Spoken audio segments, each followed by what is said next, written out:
Proses renovasi Bundaran Air Mancur Palembang kini memasuki tahap akhir. Meski masih dikelilingi pagar seng, tampilan baru bundaran mulai terlihat dengan motif bunga cempaka telok yang sudah tampak dari luar, serta ornamen tulisan Palembang Darussalam yang terpasang di sisi air mancur. Pemerintah Kota Palembang menilai wajah Bundaran Air Mancur kini jauh lebih baik.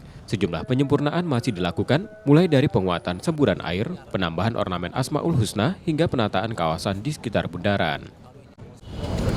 Saya masih minta beberapa hal yang harus dimaksimalkan lagi. Contoh, saya minta memang harus clear. Air mancur memang sudah bagus. Kemarin saya masih belum begitu puas kaitan dengan moncornya air. Saya minta diperkuat lagi karena itu tergantung musiknya.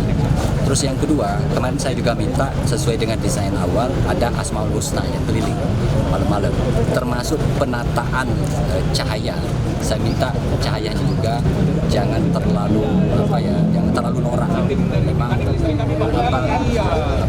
pencerahannya memang lebih memberikan nuansa tersendiri. Termasuk lingkungan yang di sekitarnya saya minta dicat rapi. Penataan dan penyempurnaan renovasi Bundaran Air Mancur Palembang ditarget rampung pertengahan 2026. Kawasan ini diharapkan menjadi daya tarik baru pengunjung kota. Nur Muhammad, Kompas TV, Palembang, Sumatera Selatan.